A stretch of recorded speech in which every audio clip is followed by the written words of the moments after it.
There's a lot to digest and a lot of voices to be heard. Stick to the frequency that amplifies those voices, stories and reports that make the difference. This is Agidigbo News, 88.7 FM, the people's voice.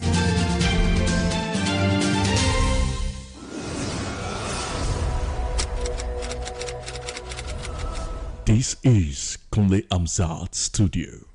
Agidigbo 88.7 FM. Welcome to News Around the World.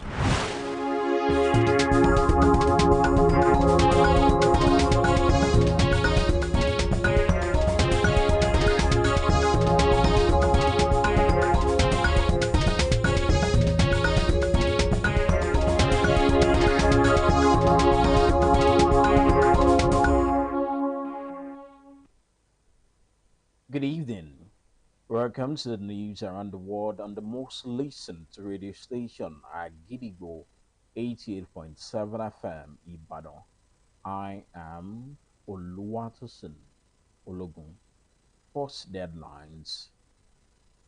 2026 World Environment Day highlights climate risks in developing nations.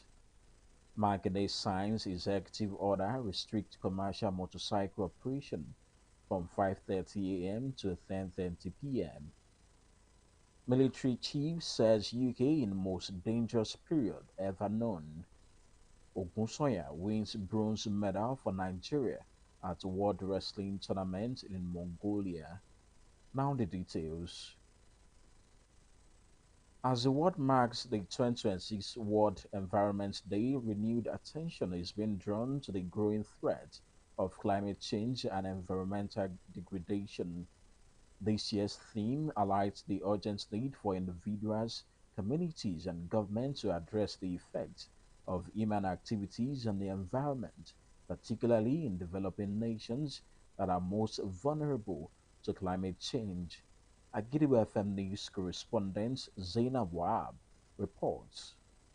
On this day in 1972, the United Nations recognized every June 5 as the World Environment Day as a global holiday. The United Nations tagged the year 2020 to 2030 as the global decade of action for the achievement of the 17 Sustainable Development Goals, of which climate action is the 13th. Now for climate, being the theme for the 2026 World Environment Day, emphasizes the growing need for the world to see how its activities affect nations, especially in the global south. For decades, humans' efforts towards industrialization have led to various dangers threatening life on Earth. Mr. Isiaka Gbadamosi, an SDG advocate, explains that the uncontrolled release of methane and CO2 into the atmosphere contributes to global warming and extreme temperature. We need to put actions in place to see how we mitigate the release of CO2 into the atmosphere. CO2, we are talking of fossil fuel, we are talking of cars, we are talking of trucks, we are talking of aircraft, we are talking of burning of anything fossil fuel, we are talking of methane. All of these are things that create problem and warm up the atmosphere. And when the atmosphere becomes warm, it leads to change in climate, it leads to change in the weather. In another interview, a food scientist and founder of the Planetary Health Club, Unilori, stresses the impact of climate change on the quality and quantity of food in underdeveloped nations of Africa. Loss of biodiversity leads to loss of nutrients, some important nutrient-dense crops that are important for the vulnerable communities to access nutritious foods, and this can have devastating impacts on the nutrition of the vulnerable communities. So it's important that we develop mitigative and adaptive strategies to combat all this, to combat climatic issues. Deforestation, improper waste management, and burning of fossil fuels all lead to the reduced sustainability of planet Earth. It is important for Nigerians and Africans to use the World Environment Day as a reminder for us all to live a more sustainable life and preserve the planet for the coming generations. Zainab Wahab, Agidigbo FM News. The State Governor, Engineer Sheyi Makinde, has assured the residents of the state that the procured Diamond 42 aircraft will soon be deployed for surveillance and other security operations. Governor Makinde who stated these while receiving the Air Force Commanding Logistic Officer and his team during a courtesy visit at the governor's office in Ibadan, appealed to residents to exercise more patience as the government is intensifying rescue efforts to secure the release of recently kidnapped victims in the state, commending the Nigerian Air Force for its support since the abduction of pupils and teachers in Orire local government area of the states. While in his remarks, the Air Officer Commanding Logistics Command, Air Vice Marshal Abdul Abubakar Sule, assured the Oyo State government of its full support in tackling the ongoing kidnapping incidents in the state, describing the developments as a national security concern that requires collective action while confirming the procurements of the Diamond 42 aircraft by the Oyo State government were recently at the Nigerian Air Force Base in Ikeja, awaiting assembling. Air Commander Sule assured the state of technical and operational support from experienced Air Force engineers and pilots whenever required. Also, the Oyo State Governor, Engineer Oluseyi Abiodun has signed Executive Order 002, which restricts commercial motorcycle operators, popularly known as Okada, to operate only between 5:30 a.m. and 10:30 p.m.